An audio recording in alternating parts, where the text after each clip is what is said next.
this again.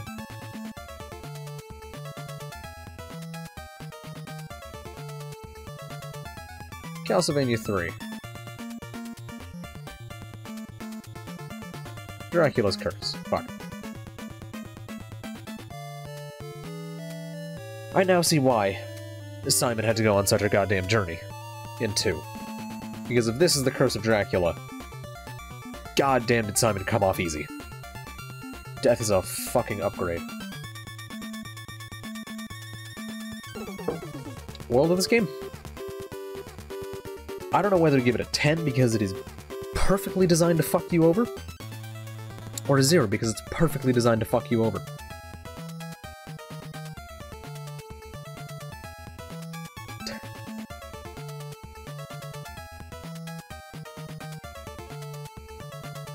It's a fuck you out of 10. It is masterfully crafted in the worst way possible. The story? Ness out of 10. Fuck. Shut up. That's not a thing. Characters? Every one of them except for Trevor feels like ass. Apparently the Japanese version of 3, Grant will, like, throw his knives, so he actually gets some range. In this, he feels worthless. He moves fast. He can climb walls when the mechanic decides to actually fucking work, which is never. Because you need to, like... If you have made the mistake of playing this... Oh, Max, I don't need to pirate the Japanese version. You can play the Japanese version in Castlevania Anniversary Collection. It's just, why would I play the Japanese version? Then I wouldn't be able to read the story I don't care about. I care about later game story. I figured, oh, I'll see the original stories. Surely these games can't be that painful. Oh wait, they came out on the NES.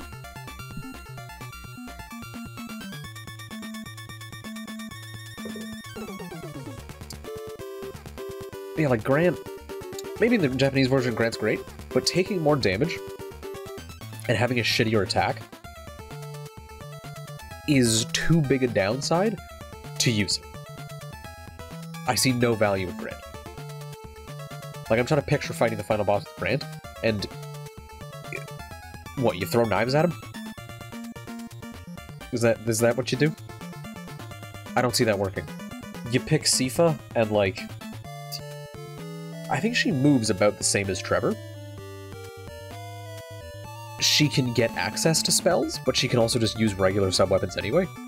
And her attack is worse than Simon's. I think she even... Or not Simon, Trevor. Fuck. He just looks a lot like Simon. She takes more damage, has a worse base attack, uses the same sub-weapons or slightly more impressive sub-weapons. Her movement's the same, like it's... She doesn't feel useful. None of the characters feel useful. Maybe Alucard is great. I wouldn't know. I said, fuck it, I'll take the easy path and get through the game real quick. That didn't happen. These characters... Fucking 6. Of the 4 characters in the game, half of them feel useless. And that's only because the main character is barely usable. The gameplay? Fucking 4 out of 10. The game will just eat your controls for no reason. Staircases are more frustrating than they've ever been. I'm trying to remember, did Castlevania II have staircases? Yeah, it did. Yeah. No, it definitely did. Towns had staircases. I'm trying to remember if, like, castles did. They must have. I think they did. But I don't remember staircases being that frustrating. I mean, it's just that sequel thing of like, well, Castlevania 1 was hard, we gotta make Castlevania 3 even harder. And then because they keep the stair mechanics exactly the same, that increase in difficulty just brings them to their breaking point. But either way, you have enemies that are explicitly designed to fuck you over and be annoying to fight. You have maps that are explicitly designed to be annoying to go through and kill you. The upwards and downward scrolling sections are boring at best and atrocious at worst. Like the ones where it just sort of the screen shakes and then it drops a bit.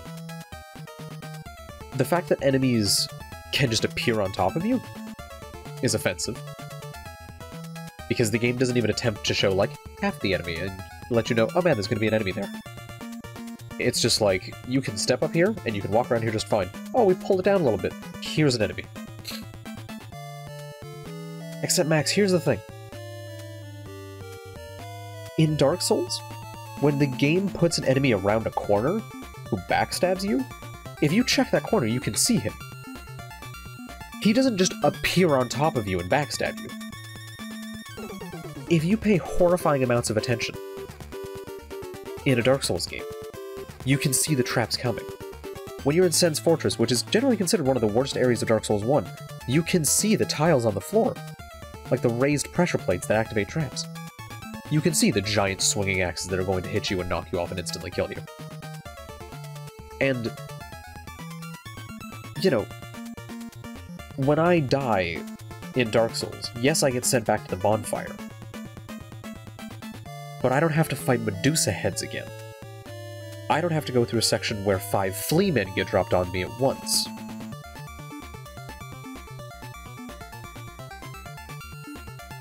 And 9 times out of 10 in a Dark Souls game, you grab yourself a shield, you hold it in front of you, you learn stamina management, and you can beat the entire series. The only fights, like Dark Souls 1, Asylum Demon, he's gonna plow through your stamina, but you sit behind him, and he's dead. You get to his weak spot, and he's dead. Taurus Demon, you get to his weak spot, and he's dead. What happens in this game when you fight a boss? You hit it once, and you deal 1 chunk of damage. It hits you once, it deals a quarter of your health, and there is no way to heal. To the point where people don't fight these bosses. They cheese the fuck out of them.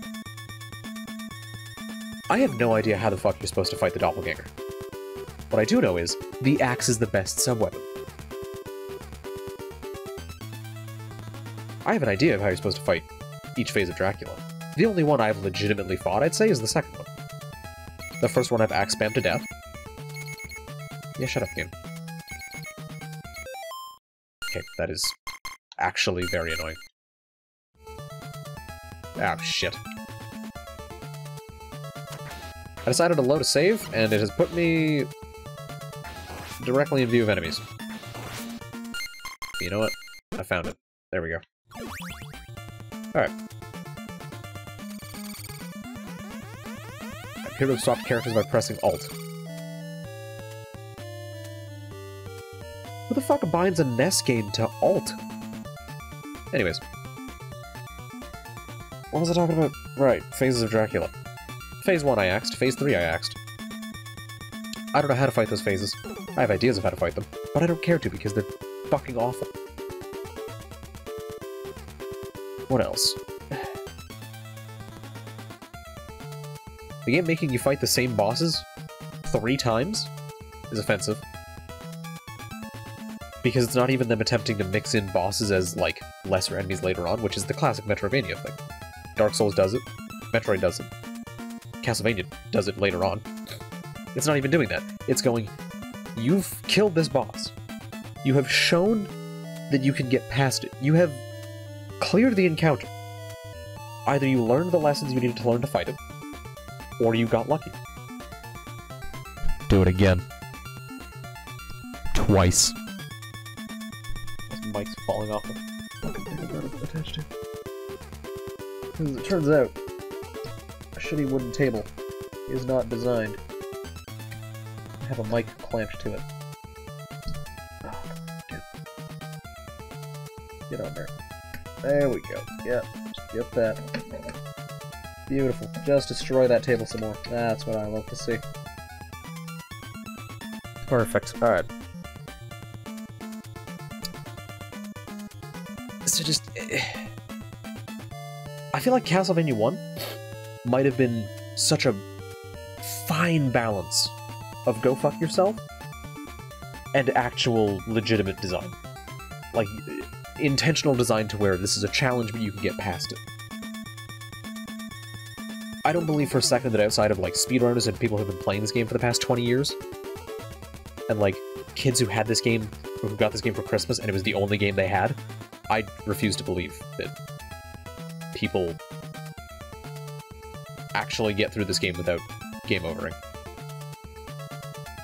I refuse to believe that that happens. Music? Absolutely a step down from 2. 2's music is fantastic. Let me see. Let me go... Timeless Quest OST full soundtrack. Here we go. Oh, it's the exact video I was listening to the other day.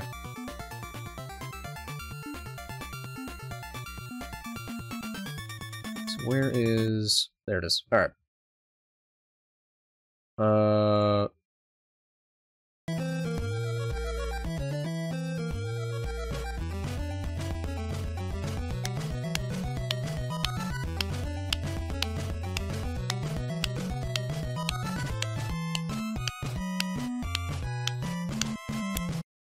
Like, that song goes hard.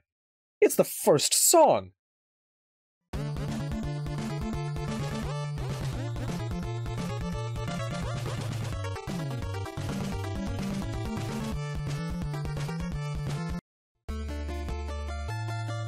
Like, this song has got a haunting melody to it. It, like, you know, it swings. It's got things going on.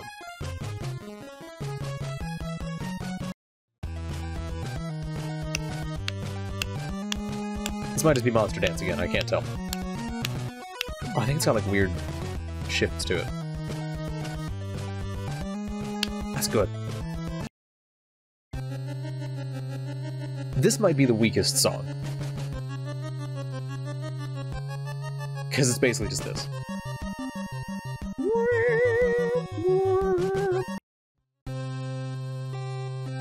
This is the credits song. I'm pretty sure this is how the game starts. Just drop into town, zero explanation. Got a banging soundtrack going.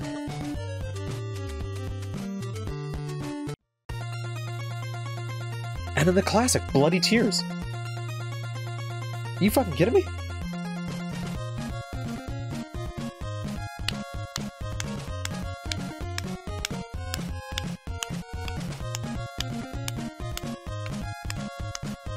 And now back to Castlevania III.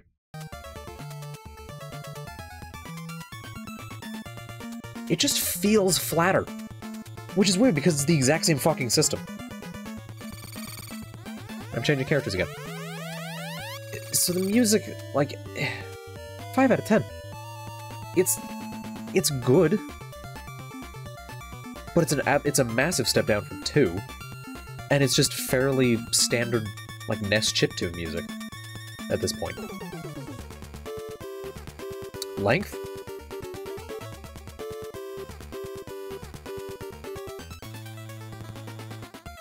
Fuck you out of 10.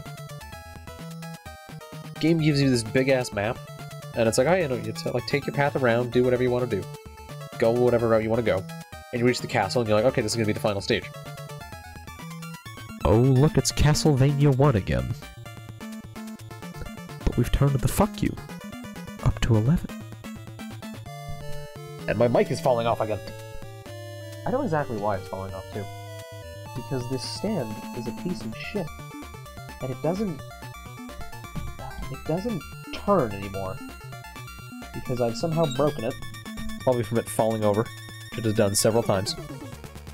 It doesn't turn anymore.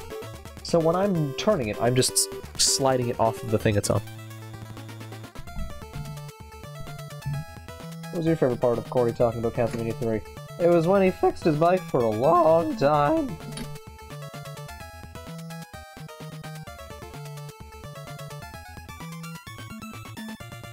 Alright, that's vaguely fixed. I'll deal with it more in a minute. Jank. Oh, this game had some jank. It was like 6 out of 10 jank. Wasn't funny. Wasn't interesting. Just bad. Those fucking tilty platforms? Jank as fuck. The swinging clock? pieces? I don't know. The fact that you can just be pushed off of it for no reason is offensive, because it's over instant kill death pits, because it's Castlevania.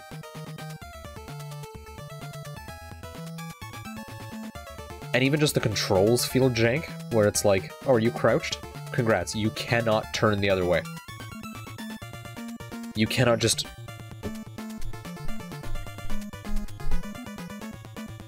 You can't turn. You have to stand up, then turn the other way, then crouch again. Because you can't just, like, stand up and then turn around crouch. That's not a thing. Are you in the middle of an attack? Congrats. You're going to be able to buffer a new attack, you're not going to be able to buffer turning. Because why would that be a thing? And DLC, you know. 9 out of 10, that's not a thing. Yeah, turning while crouched wasn't invented until at least, like, fucking the 1700s. They didn't have that shit in 1567 or whenever this game takes place. So all in all, Dracula's Curse is like a 5 out of 10 game. Shut up! I don't want to wake up for school. Fuck off! Oh no, it's Tab that swaps characters. And just, for some reason, the game still accepts input, whilst you're alt-tabbing out. Okay. Like, it's... The game is still... about as well designed as Castlevania 1, but just them cranking up the difficulty and making it longer doesn't add to it. It just makes it a fuckabout. And the additional characters don't feel useful. Like, I've looked into the other Castlevania games a little bit. There's one called Castlevania Bloodlines, where you have a character with a whip, or you have a character with a spear. The character with a spear, I could be wrong. I'm pretty sure they have more range than the whip. Which, there we go. There is a character who could be interesting. Maybe their damage isn't as good. Maybe they don't have as much health, but they have the range to compensate. There is no point making a weaker character with less range than a Belmont. That doesn't make sense to me. Why would I swap off the Belmont when I have range, damage, health, and the same fucking techniques I've had in the other two Castlevania games up until this point? I'm used to the Belmonts. I know the Belmonts. Don't make the Belmont the best character. If you want to have a system like this in a series that is already established, give incentives to use the other characters. Make us learn the new playstyles. Like DMC4.